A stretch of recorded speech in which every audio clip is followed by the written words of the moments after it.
बघा आपल्याला 16वं प्रकरण आता बघायचं आहे. छेदाधिक अपूर्णांक, अंशाधिक अपूर्णांक, अंशाधिक अपूर्णांकाचे पूर्णांकयुक्त अपूर्णांकात रूपांतर करणे आणि पूर्णांकयुक्त अपूर्णांकाचे अंशाधिक अपूर्णांकात रूपांतर करणे. अतिशय सोपं प्रकरण आहे. तर त्याच्या नावातच अर्थ दडलेला आहे. ताड बसा सगळेजण, समोर लक्ष द्या. छेदाधिक अपूर्णांक, छेदाधिक, छेद अधिक म्हणजे वरचा अंश असतो, खालचा छेद असतो. छेदाधिक म्हणजे ज्या पूर्णांकाचा छेद मोठा. छेद अधिक, अधिक म्हणजे मोठा. ज्या पूर्णांकाचा, म्हणा माझ्या पाठीमागं, ज्या पूर्णांकाचा छेद मोठा, छेद मोठा, त्या पूर्णांकाला छेदाधिक अपूर्णांक म्हणतात. त्या पूर्णांकाला छेदाधिक अपूर्णांक म्हणतात. बरोबर. आता उलट त्याच्या, अगदी त्याच्या उलट, ज्या पूर्णांकाचा अंश मोठा, ज्या पूर्णांकाचा अंश मोठा, त्याला अंशाधिक अपूर्णांक म्हणतात. त्याला अंशाधिक अपूर्णांक म्हणतात. एवढं तर समजलं. आता अंशाधिक अपूर्णांकाचे पूर्णांकयुक्त अपूर्णांकात रूपांतर. आता इथे एक अपूर्णांक लिहिला मी, 8/7. शौर्य, 8/7. मग हा अंशाधिक आहे का छेदाधिक आहे अपूर्णांक? कशावरून ओळखलं आपण? कशावरून ओळखलं? अंश मोठा आहे. त्या अपूर्णांकाचा काय मोठा आहे? अंश मोठा आहे, म्हणून तो झाला अंशाधिक अपूर्णांक. मग मी तुम्हाला म्हटलं की बाळांनो 8/7 चं तुम्ही पूर्णांकयुक्त अपूर्णांकात रूपांतर करा. मग त्याची पद्धत काय आहे? तर काय करायचं, हा जो छेद आहे ना, त्या छेदाने काय करायचं बाळांनो, वरच्या अंशाला भागिले करायचं. काय करायचं? भागिले.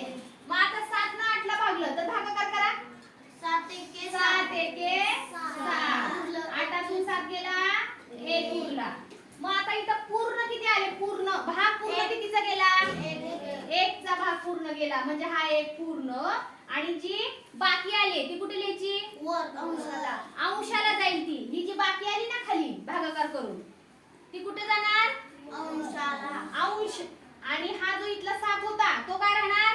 छेद राहणार. मग मला सांगा हे वाचन कसं करणार आता ह्याचं तुम्ही? वाचन 1 पूर्णांक 1 पूर्ण ना, 1 पूर्ण का? कारण 1 न पूर्ण भाग गेलाय.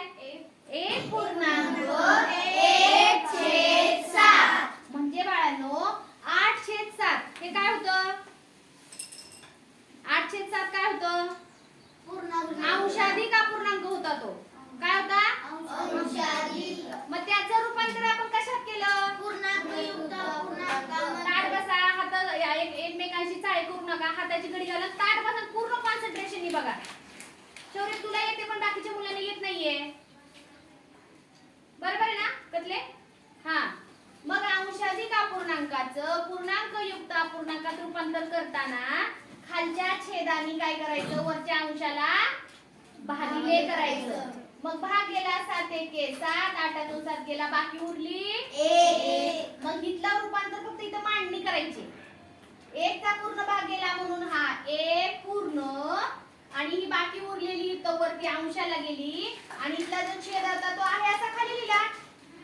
मग ह्याचं रूपांतर करताना वाचा, त्याचं वाचन करा. 1 पूर्णांक 1/7. किती जणांना समजलं?